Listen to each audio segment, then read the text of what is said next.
This is my rather battered copy of Means Without Ends, a collection of essays by Giorgio Agamben. The essay in it that I've looked at the most is the essay Notes on Gesture, which starts, by the end of the 19th century, the Western bourgeoisie had definitely lost its gestures, and goes on to talk about Gilles de la Tourette. A couple of pages in, it talks about, it mentions dance in the context of a society that's lost its gestures, tries at once to reclaim what it's lost and to record its loss, and talks about Nietzsche and Nietzsche's notion of the eternal return is intelligible only as a gesture in which power and act, naturalness and manner, contingency and necessity become indiscernible, ultimately, in other words, only as theatre. And he says, thus spake Zarathustra, Nietzsche's best-known book, is the ballet of a mankind that has lost its gestures. And when the age realised this, it then began, but it was too late, the precipitous attempt to recover the lost gestures in extremis. The dance of Isadora Duncan and Sergei Diaghilev, so there's the reference to dance, but then also the novel of Proust, the great Jugendstil poetry from Pascoli to Rilke, and finally and most exemplary, the silent movie, trace the magic circle in which humanity tried for the last time to evoke what was slipping through its fingers forever. It's kind of wonderful idea of trying to evoke something that's slipping through your fingers forever. And somehow dance is part of it, the dance of Isadora Duncan and Sergei Diaghilev, and you can see there can be gestures in that, and gestures in the silent movie. But he also mentions Proust, à la recherche du temps perdu, which is has as its central image this kind of trying to hold on to the past, and then Jugendstil poetry and Rilke's elegies. So it's not just physical gestures, non-verbal gestures, but it's also somehow in literature. And clearly what's underlying this is that it's something aesthetic that's slipping through, that is in some way a way of getting in touch with something which is slipping through our fingers forever. So this essay was written in 1992 in Italian, and the translation, the book Means Without Ends, published in 2000. I first heard of the essay a couple of years later. I hadn't heard of Agamben, but somebody said that they were reading this essay, so I think that's when I first came across it. So I think it's probably the first thing by Agamben that I've read, and I've gone on being fascinated by it because, to be honest, I find something frustrating about it, that it's not completely clear. There's an ambiguity about what he means by gesture. It, on the one hand, there's physical gesture, but on the other hand, there's gesture in Proust and in Rilke. So there's a kind of, there's something going on in this essay that is not quite clear, which makes me keep coming back to it. What I'm going to do here is not to give a close reading of the essay, but to put to work one or two of the ideas in it with some examples to see where it can take me towards trying to work out what it is about this essay that fascinates me. So I want to start by looking at the example of one gesture, the gesture of taking off one's hat as part of a bow. Here are some plates, a couple of plates from an 18th century dancing manual, and it seems that one of the first gestures, one of the first dance movements that you need to learn is the gesture of taking off your hat. So why is that important as part of dance in the 18th century? Here is an illustration from Rameau's The Dancing Master. The illustration shows a court ball of Louis XIV at Versailles. And here are a couple, you can see them, they're just entering the dance space and then advanced a little further. The man has taken off his hat and they are bowing towards the king. So in a court ball of Louis XIV, everyone, every couple, one by one, dances the minuet, and they do this in order of precedence. So the king and queen would dance it first, then the heir and his wife, and so on down the social order until everyone in the room has danced the minuet as a duet for everyone else, and only when that's finished will they then start doing more informal group dances. So that's why you had to learn to take off your hat as part of the bow. So you bow to the king, you bow to the assembly, you bow to one's partner, and all of this set to music and choreographed, and then you engage in the figures of the minuet. So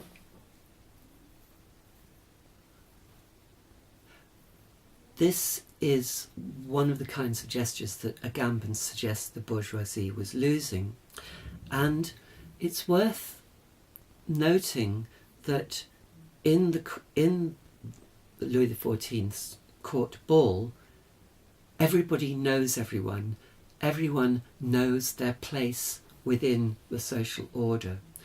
And one of the reasons I think why these kinds of gestures lose their meaning and fall out of use is because that kind of closed community is in some ways disappearing because of the impact of modernity in the period that Agamben identifies, the end of the 19th century, the beginning of the 20th century. So here are the Lumière Brothers, Auguste and Louis, who were pioneers of the cinema, developing a movie camera. And while it's not their first film, the film Le Débarquement du Congrès du Photographie à Lyon, the Photographical Congress arrives in Lyon, shows people doffing their hat to the Lumière Brothers as the Lumière Brothers film them at the end of a boat trip on the River Saône in Lyon. Here's the film. This is taken in June 1895. The first movie camera, the kinesoscope, was developed by Edison, and it was first demonstrated in New York in 1891. It arrived, it was demonstrated in Paris in 1894, and Lumière Père, the Lumière brothers' father, saw it and told his son that to make their own movie camera. This film was their way of demonstrating to their fellow photographers that their movie camera worked. So the people coming off the bateau mouche know that they're being filmed. Perhaps they saw that some of them also saw the demonstration of the kinetoscope in Paris. Perhaps they haven't. One thing's for certain: none of them have seen a film of themselves before. And then in the evening, there was a showing of this film and other films by the Lumière Brothers. And I kind of wonder what happened when they saw themselves walking off the boat and when they saw themselves doffing their hat to the Lumière Brothers. Because what the film does is reveals in precise detail physical actions and things that they may not have realised that they were doing. They wouldn't have known what they looked like as they did things like this. I'm sure we're all familiar of the experience of seeing film of oneself or hearing one's voice in a recording, that kind of self-consciousness that you can experience in that situation. But it's also, this taking off the hat is an intimate gesture within a closed group. They're photographers at a congress. The people who are taking off their hat clearly are taking off their hat to the Lumière Brothers because they know them well, and it's a familiar gesture. But what happens when that gesture is shown that evening to the whole conference? Instead of taking off their hat to the Lumière Brothers, they're taking off their hat to everyone in the auditorium, some of whom they don't know. And perhaps they might also realise that this film is going to be shown again after this evening. It's going to become part of the Lumière Brothers' stock of films that they show. There's going to be shown to people they don't know and who they will never meet. So there's something that happens in this process. The new medium of moving pictures surely changes their idea about their relation to the world. And this takes place at the time when, according to Agamben, the Western bourgeoisie were losing their gestures. As I mentioned earlier, Agamben starts his essay by talking about Giorgio de la Tourette. He was one of the doctors working with neurological conditions, working for Jean-Martin Charcot at the Salpêtrière hospital in Paris. And Charcot was famous for his leçons du mardi, his Tuesday afternoon lectures, where some of the hysterical patients that he was treating would demonstrate in public their hysterical symptoms. What de la Tourette did, among other things, was to do experiments with a roll of wallpaper, nail some wallpaper to a long length of wallpaper to the floor.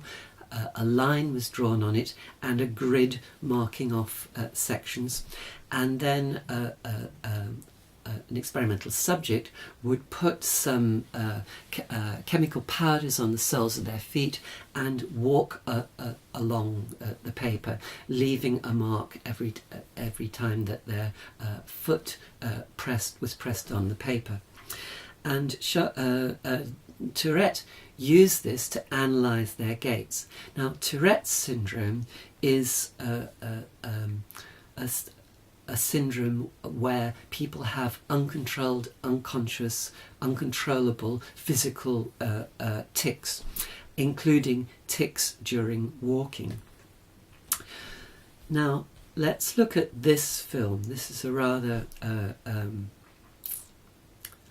for me, the first time I saw it, a rather shocking film of somebody who was a shell shock victim, receiving treatment in Seal Hain Military Hospital in Devon in 1918. There's something really painful about his kind of nakedness and his this exposure of his inability to physically control his body, and behaving in a way that most people would think of as kind of as the movements of somebody who's crazy. Let's look at it again and just point out that he starts off by walking, and his walk has these uncontrollable physical symptoms that Tourette first analysed using wallpaper. I think here he's told to get on the floor and to lie down so that he can demonstrate what happens when he tries to get up. I think there's somebody behind the camera who is directing him. And maybe telling him to take his time about it. Maybe they're even trying to get him to slightly exaggerate what he's doing. And then here's the film that shows after treatment. recovery. So here he seems to be able to walk more or less okay. There's no particular tick in the way he's walking.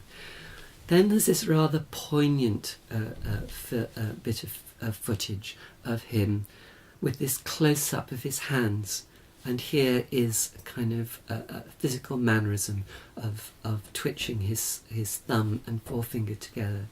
So here is another kind of uncontrollable gesture which is being recorded on film, analysed for scientific analysis, and somehow there's a way in which you feel there is something about the human being that's being lost in this examination of kind of physical, almost animal, bare physical symptoms. In talking about the ex-soldier being somehow dehumanized by this scientific scrutiny, dehumanized in some way by modernity, so that he has a kind of nakedness, I'm thinking of perhaps his best known concept in Italian, nuda vita, translated as naked life or bare life. Particularly this concept developed in his books Homo Sacer and State of Exception. This nuda vita is what's left when you take away from the human that thing that distinguishes the human from the animal.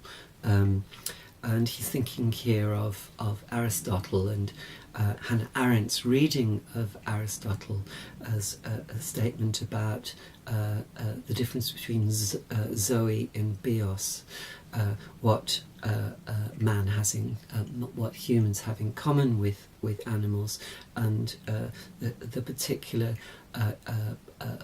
propensity to engage in politics that distinguishes the human from the animal. So if in Notes on Gesture dance is seen as a means for reclaiming what is lost in the loss of gestures is the reduction from Bios to Zoe, from fully human to the precarity of bare or naked life. I don't think Agamben knew anything about dance studies in 1992 when he wrote the original Italian version of this essay. There are useful primary sources about Isadora Duncan and about Diaghilev's Ballets that are relevant to Agamben's argument. First, Fokine. Fokine was Diaghilev's first choreographer when the Ballet Russe first came to Paris and London before the First World War. And on July 6th, 1914, Fokine wrote a letter to the Times about the new ballet, in which he laid down 5 principles. And the second and third of his principles are about gesture. So the second rule is that dancing and mimetic gesture have no meaning in a ballet unless they serve as an expression of its dramatic action, and they must not serve as a mere divertissement or entertainment, having no connection with the scheme of the whole ballet. So you can only use mimetic gesture if it is central to what you're trying to do. It's not a kind of gesture or a leftover that has lost its meaning. And the third rule builds on this. Third rule is that the new ballet admits the use of conventional gesture only where it is required by the style of the ballet, and in all cases endeavours to replace gestures in the hands of by mimetic of the whole body. Gestures of the hands to be replaced by mimetic of the whole body, and then man, sick, can be and should be expressive from head to foot. So here is this at this moment when, according to Agamben, the bourgeoisie have lost their gestures and are trying to retain what is otherwise slipping through their fingers.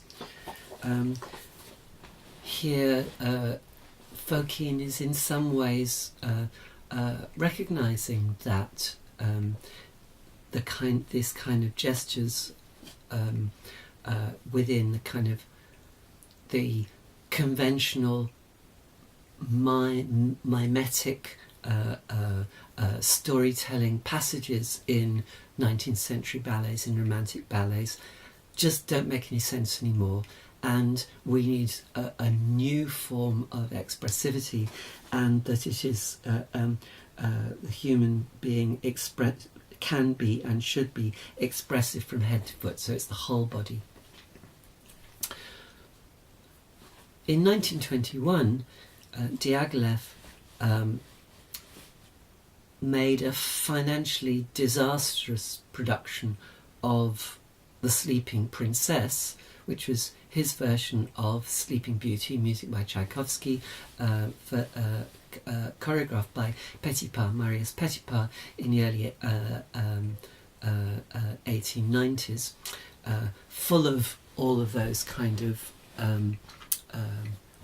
19th century mimetic storytelling passages, pointing to the ring, pointing to the heart, pointing to the forehead, in a kind of conventional mimetic old-fashioned vocabulary.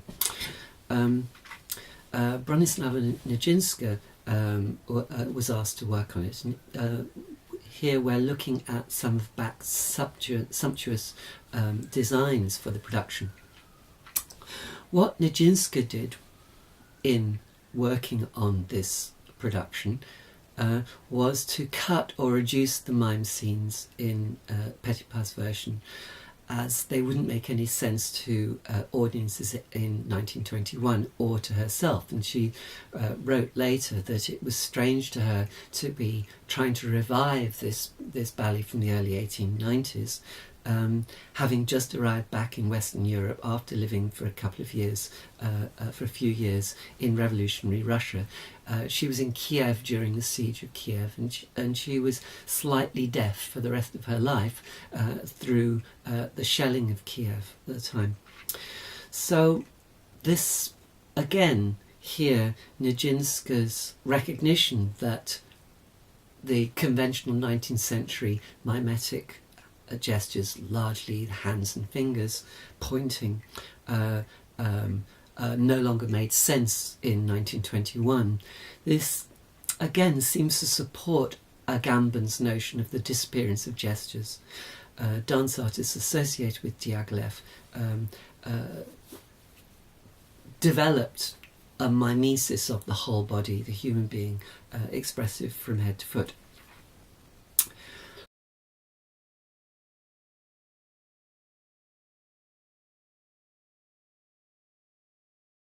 Again, in her own way, she also developed a kind of expressiveness of the whole body. And there's a rather beautiful description of her by the Boston, Massachusetts dance critic H.T. Parker. Here he is in October 1922, so just the year after the financially disastrous but artistically stunning production of The Sleeping Princess. So here is Parker writing about Duncan performing in Boston, Massachusetts. Nowadays, Miss Duncan most engrosses the eye and quickens the imagination when she's semi-static, most achieves beauty when she seeks it, so to say, in sculptural pose and gesture, in surface and plane rather than in movement. In her early days, no one seems to remember that sculptors strewed her path with praise, whereas in these later years, the Bordels of France and the Barnards of America vie in enthusiasm for her. And I'm showing some drawings by Bordel of Duncan.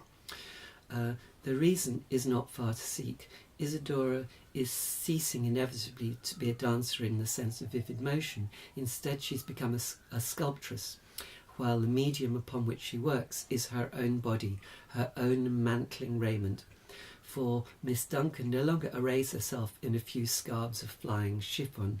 Oftener than not, last evening she was clothed from head to foot in far-flung veils and mantles that she might set them flowing in curves and lay plane against or upon plane.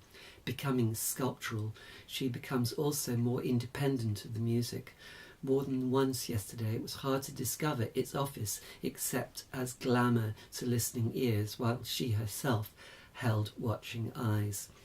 For the fullest example of these new theories and procedures, consider Isadora's present version, to use a convenient term, of the music of Götterdämmerung, Wagner's Götterdämmerung from the Ring Cycle, the music that mourns and exalts the dead Siegfried. She doesn't translate it as music into another medium, since her poses, gestures and facial play little heed its contours, inflections and rhythm. No more does she suggest by any of the means of miming the poetic content in the common phrase of this music, the pity and fate of the pair that bore the hero, the glory of his deeds in life, the doom overtaking him, a world bereft and mourning, clangorous in wild lament. The music sounds, upon the stage sounds Miss Duncan in the vesture, the visage, the carnage of grief. The music proceeds, and her body flows from pose to pose of deep lament and stricken woe. Her glance is attuned to them. The music ends, Isadora quits the stage, while the only memory that lingers is of mourning translated into sculptural beauty, of deep grief transmuted into line, plane and mass, all upon the face, and so the body in the attitudes and gestures of her who would carve them. In a word, Isadora would be masterful and imaginative sculptress, moving those who look upon her handiwork. And the medium of this sculptress is the whole surface of her body, as the spirit within may shape it. So again, Parker is saying that Duncan isn't miming to the music, isn't just doing musical pictures, and certainly isn't miming the story of mourning the dead Siegfried. She is just creating these sculptural poses of mourning. And he does say here that she's using gestures, but the gestures aren't signifying gestures pointing to particular meanings, and that they're gestures, he seems to be implying, of the whole body. So let's finally go back to Agamben on gesture. Gesture, Agamben says, doesn't signify anything itself. It merely helps to emphasize something that one is saying. It's a means towards signifying, in Agamben's terms, a means without end, and that's the title of the book that the essay was published in. He writes, if dance is gesture, it is so rather because it is nothing more than the endurance and the exhibition of the media character of corporal movement. So it's a means, it doesn't signify within itself, it's medial, And in a way, that's what Parker was saying, I suggest, was saying about Duncan. So a longer quote from Agamben towards the end of the essay. The gesture is, in this sense, communication of a communicability. It has precisely nothing to say, because what it shows is the being in language of human beings as pure mediality. However, because being in language is not something that could be said in sentences, the gesture is essentially always a gesture of not being able to figure something out in language. So, being in language of human beings, the gesture shows this ability of the human, this propensity of human, this affordance of humans to be in language, to be able to communicate, form community through this being in language. And gesture is the communication of a communicability. It's the means, it's a sign of that being in language without being language in itself. So I think my final argument is that Agamben, his argument is that dance, along with Proust and Rilke and silent cinema, traces the magic circle in which humanity tried for the last time to evoke what was slipping through its fingers forever.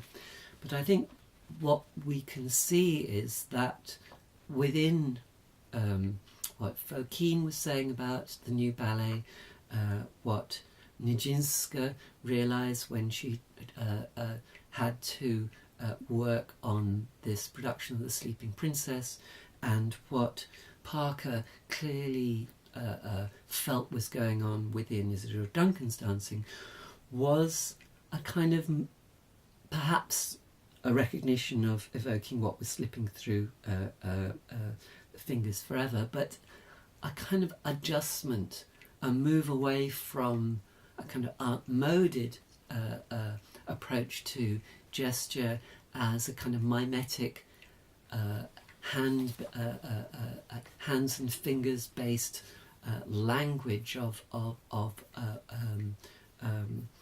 gesturality, towards away from just gestures of the hands to an expressiveness of the whole body, and that somehow that is something that dance through the 20th and into the 21st century has gone on doing, so that it has gone on perhaps signifying this means without ends of the being in language of human being.